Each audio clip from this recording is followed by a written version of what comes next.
they just say, well, what about this or what about that, without any substantial, like, concrete evidence or facts from their side, and you just question everything else. There's really nothing you can do to argue with someone like that or convince that person, because they lack the critical thinking and the inability to really understand what's going on. Because this, if you're going into a complex issue, you need to do your homework. You need to understand how it actually works before you actually try to spew some sort of rhetoric online that can harm other people, right?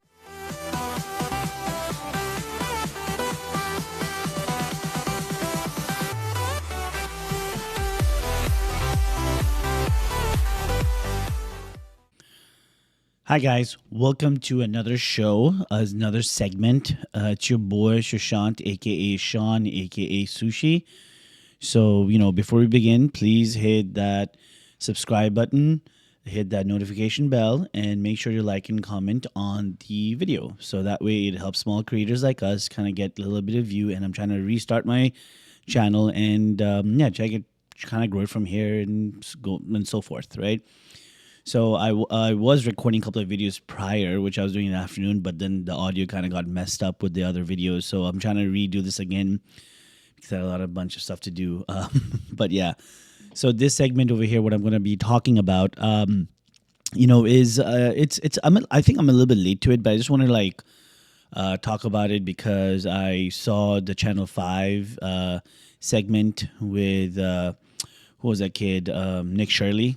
His interview, and it kind of sparked me to kind of come back and talk about this because a lot of things that he said and tried to showcase kind of got debunked really fast. I mean, I'm not taking away from the fact that there isn't fraud in Minnesota, but I want to go down a really good timeline as to when it was actually uncovered and how it kind of like took place overall, right?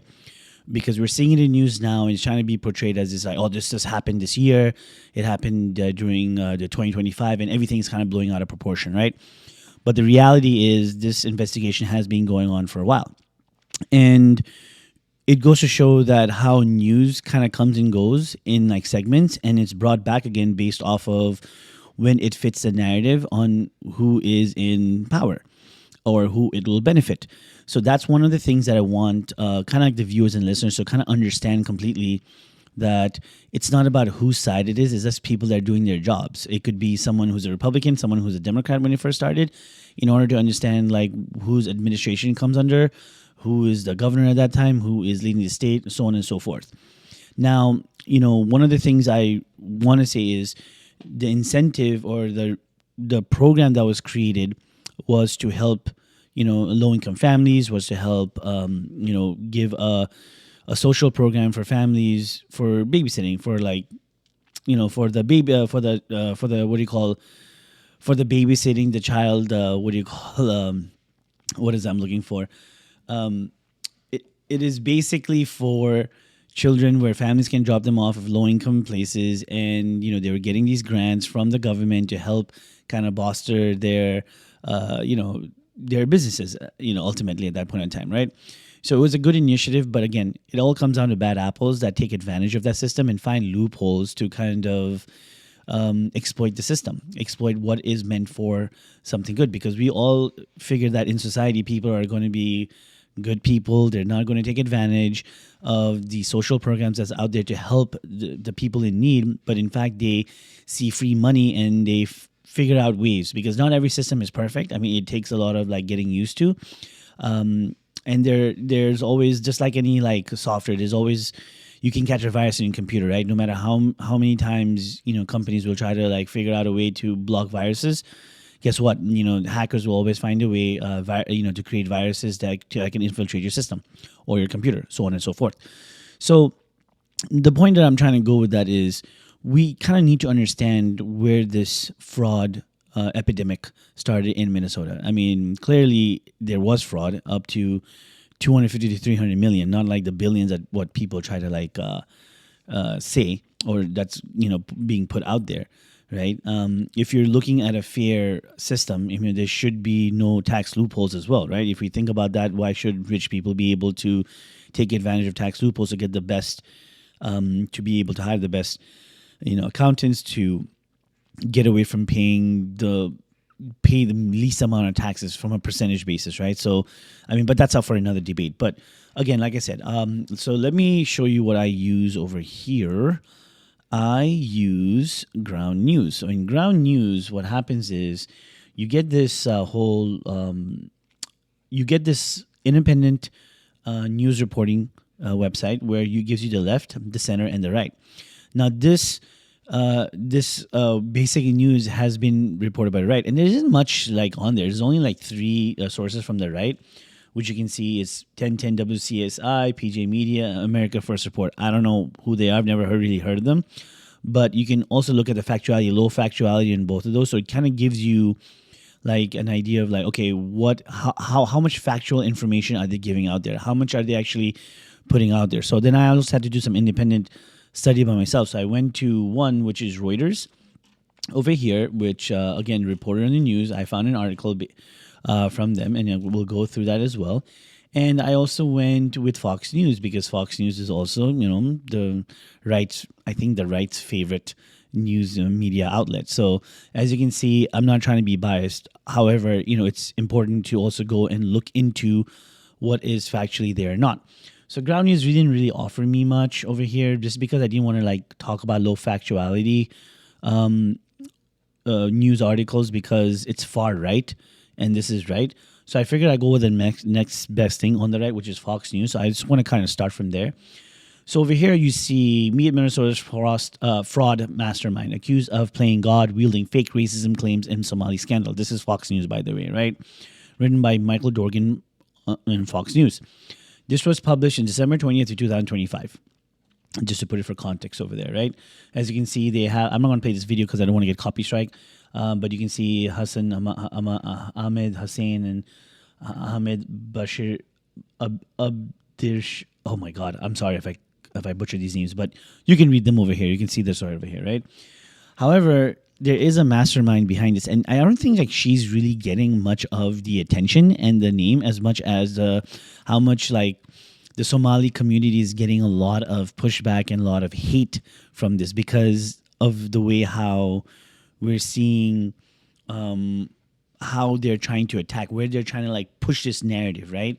They're trying to push this narrative into a community that doesn't really like kind of deserve it in a way. So let's go ahead and read the article first. The alleged mastermind behind Minnesota's $250 million feeding our future fraud scandal ties to Somali community is accused of wielding extraordinary power through threats and what the government described as fake claims of racism.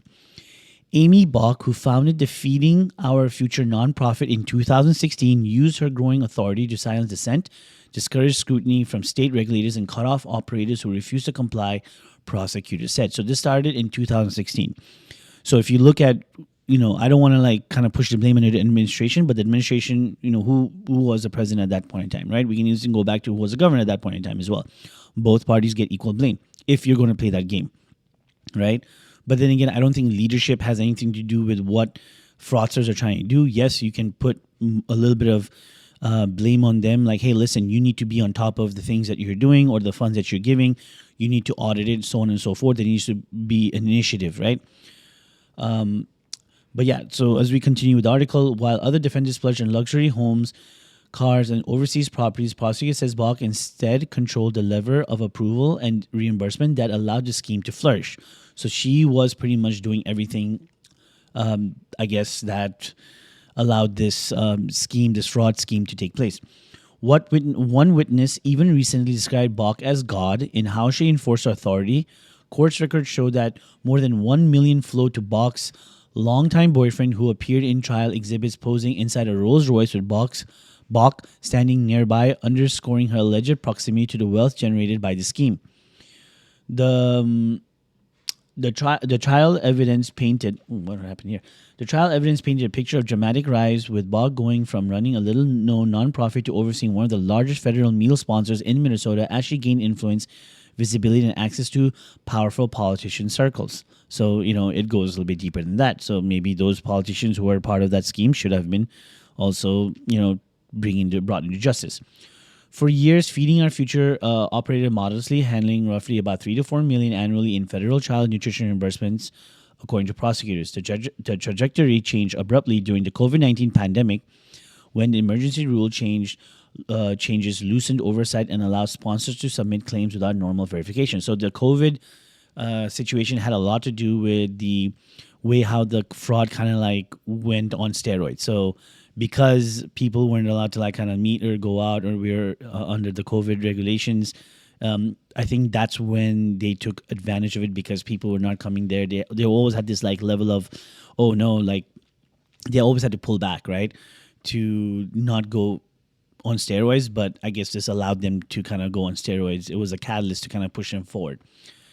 So, an executive director of Feeding Our Future, Bock, approved meal sites, some of which were fake, and then certified the claim, signing off on the reimbursements from the Minnesota Department of Education. She would soon preside over a network that claimed to have served 91 million meals, for which prosecutors say the scammers fraudulently received $250 million in federal funds, a scale of growth that far outpaced the nonprofit's pre-pandemic size and internal capacity. Later filing and sentencing release described the total impact as closer to 300 million. So not in the billions like, a lot of right-wing medias are trying to say. To keep the scheme going, prosecutors said Bock used her authority to intimidate and control. Sorry, it just keeps refreshing ads, right? So to keep the scheme going, prosecutors said Bock used her authority to intimidate and control operators, approving implausible meal counts and cutting off those who refused to comply. Aimee Bock was a god. Cooperating witness Hannah, I'm going to like butcher her last name, but you guys can read it, testified according to the trial exhibits, which were used to describe how much power Bock allegedly held over the network. So Marregin was the owner of Brava Cafe, a meal site sponsored by Feeding Our Future. And you can see her here in that in the Rolls Royce. And it was, I guess, her ex-boyfriend at that time. I don't know, but that's a nice looking Bentley. I'll tell you, a Rolls Royce. I'll tell you that for sure. So Marregin, oh my God, I keep butchering it, told jurors Bock had the power to make operators rich, but also the ability to shut off the cash spigot entirely if they did not comply with unrealistic numbers being submitted. So pretty much she was like telling, hey, you want to be part of this, you keep wanting to get making money, you have to kind of listen to me or I'll shut the funding. So, once you kind of like dangle that fruit in front of people, it will like make even those kind of comply, right? Eventually, because when you get a taste of that lifestyle or that money, it's going to like really affect the way how people think. So then prosecutors said site operators like Martin paid kickbacks to Feeding Our Future employees or intermediaries to avoid being cut off. Witnesses described necessary to keep the money flowing. Refusing to comply, they testified, meant losing all payments. Operators also told jurors they understood that rejecting demands, including submitting implausible meals counts or paying kickbacks, would cost them their contracts and leave them with no money at all. So it's kind of like, I guess they were also like bribed into that way or threatened, right? Kamar Hassan, who operated SNS Catering, testified bluntly, if I say no, I'm not getting any more money. The Department of Justice also introduced slides showing emails and communications which Bock accused the MD of racism when regulators questioned suspicious claims. In 2021, when MDE grew suspicious and tried to stop the flow of funds, Feeding Our Future sued alleging racial discrimination. So not only did she was doing all this fraud, she even used a whole you're being racist towards Somalians in order to keep the fraud going, which is kind of crazy, right? While at the same time, she's also threatening them, if you don't do this, you're not going to get any money. A judge ordered an injunction blocking the state from terminating, and then the judge had to order an injunction blocking the state from terminating Feeding Our Future as a sponsor, after which reimbursements, a ruling that prosecutors said enabled the scheme to escalate. So now she probably felt invincible. Wow, these are the houses she owned, dude. That's kind of crazy. And that's probably the office. So Bock lied to MD and falsely accused the state officials of racism to keep the money flowing. One of the slides says, earlier in her trial, prosecutor had shown that she had approved 21 meal sites along with 1.8 mile stretch of Lake Street, which together claimed to serve as many kids as there were in the entire Minneapolis school district. So that means, that is crazy. How can you serve more kids than how many kids were actually in that area, right? That's kind of ballsy if you think about it. That just means that you felt invincible, and you figure that I can do whatever I want. No one can stop me, right? At that point in time. So, as we continue, Block testified that the concentration size was justified because several grocery stores in the area were damaged during the George Floyd riots. Man, just using everything. The large area became what's known as a food desert, she testified, according to Fox 9 Minneapolis. A federal jury found Bock guilty on all counts she faced, including wire fraud, conspiracy, and bribery. Her co-defendant, Salim, said, was also convicted on multiple charges, including wire fraud, bribery, and money laundering. At least 78 people now have been indicted with the ongoing investigation. So that's from Fox News. I then went into Reuters. Right, Reuters also had something very similar. What is the Minnesota social welfare scandal that has drawn Trump's ire? So why did it pique Trump's interest? So U.S. President Donald Trump had repeatedly invoked a scandal around the theft of federal funding intended for social welfare programs in Minnesota as a rationale for sending thousands of immigration enforcement agents to the Midwest states. So that was kind of like, hey, this is what's happening. That's why I can send, federal enforcement agents. And here's how Trump, a Republican, has sought to connect the scandal that began during the COVID-19 pandemic to his recent efforts to vilify the state's largest communities of Somali Americans and Somali immigrants. And that's kind of like one of the things I want to talk about because, again, this was going on since 2016. It blew up during COVID, and it's been going on for such a long time that now it's not, her name is not even being brought up. It's like being targeted to an entire community where a few bad apples have kind of like ruined the image of that community, which is not fair, right? That's just my opinion on it. So the scandal actually began in September 2022 under the administration of Trump's predecessor, Joe Biden. Then U.S. Attorney General Merrick Garland announced the indictment of 47 people. So basically in 2022, they were already starting indicting people. Right, so that means it was under Biden's administration that they accused 47 people of defrauding $250 million from a state-run, federally funded child nutrition program during the COVID-19 pandemic beginning in 2020. Some of the defendants worked for Feeding Our Future, a nonprofit. Others were associates who ran restaurants or similar companies that claimed to have served hundreds of thousands of free meals to children they had not. How is it connected to Somali Americans, Somali immigrants? The founder and executive director of Feeding Our Future was Aimee Bock, a white American woman who was accused of overseeing fraud schemes. Most of her employees, associates, and co-defendants were Somali Americans, according to local news reports. So she worked with that community. But she was the mastermind. Let's not take it there. Minnesota has the largest number of Somali origins of any U.S. state, an estimated 76,000 in 2024, according to U.S. Census estimates. About half are U.S. citizens by birth or by naturalization, but thousands of Somalis have fled the state in the last few years to escape the Somalian civil war. Trump accused Somalians collectively of ripping off Minnesota. They said they contribute nothing and referred to them as garbage. I don't want them in our country. I'll be honest with you. Somebody will say, oh, that's not politically correct. I don't care. Trump told reporters at the White House in December. See, here's my problem. The problem is that you are targeting the entire Somali community, but you're not even saying who the mastermind is. Aimee Bock is a mastermind, right? She's the one with all the power and the connection to a lot of the, politicians that was in charge during that time. And she used the Somali community to also fight it in court as if they were racist to not provide funding. And, the judge had to overrule that as well because they did try to block the funding as per what the article said in Fox News. The prosecution were pursued throughout Biden's presidency and have continued to Trump's second term, resulting in more indictments and charges of defrauding other federal funds, including some intended to benefit children with autism. So the ones who actually need the help are the ones that are actually suffering. Both administrations are doing their job, but the whole point is how are they utilizing this narrative, right? So when it started in Biden, they could have easily said, oh, Aimee Bock was Republican, so and so, and they could have gone on in that. They could have politicized it, right, basically, but they didn't do that. So when you start seeing more indictments, again, 40-something people, which is 46, according to this article, was indicted during Biden's administration by Merrick Garland. And then you have more indictments coming in from the Trump's administration, which they are doing a good job, but then they're politicizing it to make it seem how Tim Walz is a bad governor or, a politician at that point in time. So we go down here. So jury found Bock guilty last March on all counts last September. The Justice Department said at least 56 defendants had pleaded guilty, avoiding trials. How has Minnesota responded? Minnesota government began investigating Feeding Our Future in 2020. The State Department of Education relayed its concern about fraud to the FBI, leading to the federal indictments. So they did their part. The state has also investigated Feeding Our Future for fraud around state funding and for violating Minnesota's charity laws, and recently set up a new statewide fraud fighting unit. Governor Tim Walz, a Democrat and a state lawmaker, have announced new measures to detect and prevent the theft of both state and federal funds.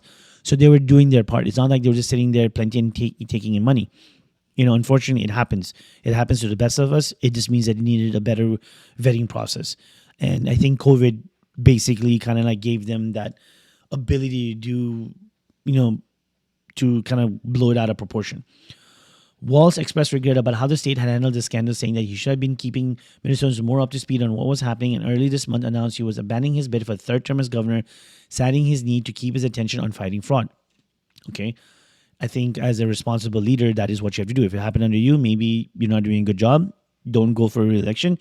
I don't think it'll look good, but keep the ongoing, fight against fraud going on.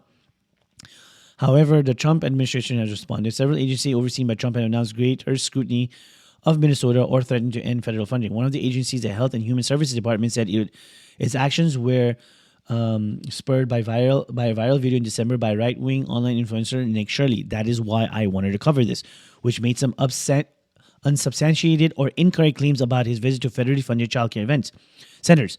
In January, Trump sent more than 2,000 immigration agents in the streets of Minneapolis to arrest and deport migrants, and said he's ending a special protected status, which includes work permits for Somali asylum seekers in the United States, affecting about 1,100 people across the country. The White House says the immigration agents are also identifying potential fraud cases, which then led up to the shooting in Minnesota, in Minneapolis, right? So you see how everything is kind of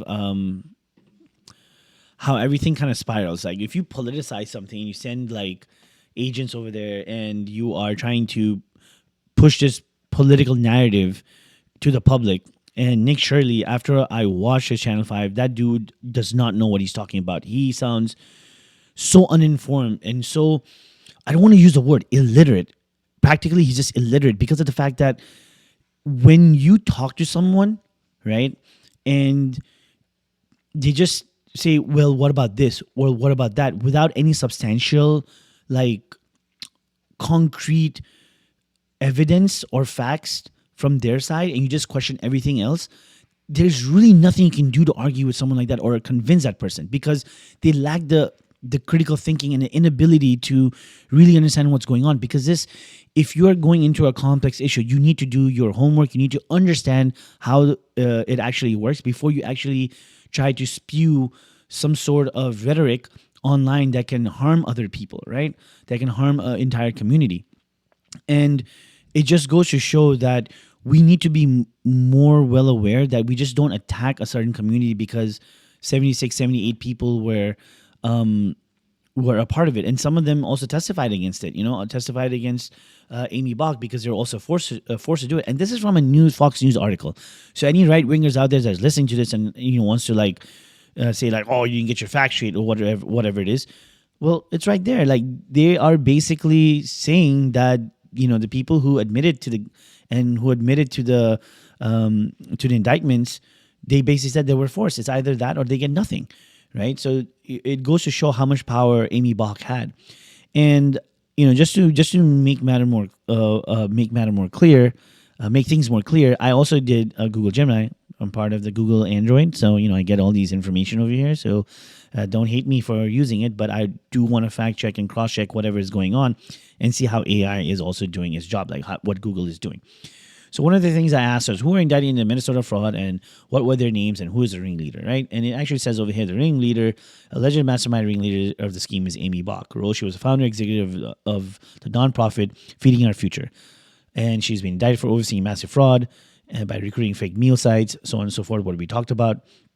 And as of late 2025, federal prosecutors charged at least 78 individuals. This is including during Biden's term and also Trump's term, right? So 78 total individuals were connected to the scheme. They were primary co-conspirators and site operators. So the names are right here. So majority of them were Somalian. So I guess she got these guys in this ring. I guess in one of the other, cafes, which was the Brava Cafe, Hannah I can't pronounce that name, Maragan, right? She pleaded guilty. And if you look at a lot of these individuals, they're all of Somali descent, which kind of goes back and ties in with she used them to fight against prosecutors and federal judges saying that you are being racist for not providing more money to my program because you guys are racist. So not only did she use a Somali community to also frauded this white American lady, okay, or this U.S. citizen decided to use a community for her own personal gains while also threatening them, while also saying that you are not going to get any money for kickbacks, right? So you can see the name Salim Saeed, Abdiaziz Shafi Farah, owner of Empire Cuisine. You're looking at Mohammed Ismail, the first defendant sentence, which received 12 years. So a lot of these people have been sentenced to jail. So they're going to jail. So they're doing their job. Haji Osman Salad, principal of Haji's Kitchen, principal of the produce, president of multiple community services. You can see the names over here. You can even like Google it. It's right there, right? So, and there were two people that actually fled the U.S. Before the arrest, which was Abdikarim Idle. I'm sorry about that. A Feeding Our Future employee who fled to Somalia before the arrests were made, and Fahad Noor, also listed above, fled shortly after the initial raids. So the scheme involved a vast network of nonprofits and shell companies like Empire Cuisine and Market, Think Tech Act, and Mind Foundry. So these are all like companies that probably didn't even have like locations or so on and so forth. And they claim to be feeding thousands of children daily during the COVID-19 pandemic, but were instead laundering the money to purchase luxury cars, houses, and property in Kenya and Turkey. So you can see that, when you have bad apples in society, they don't really represent any community. They're just bad people. It's like saying, if you don't see people saying that, oh, look at this, white lady, Aimee Bock, all white people are bad. You can't say stuff like that, right?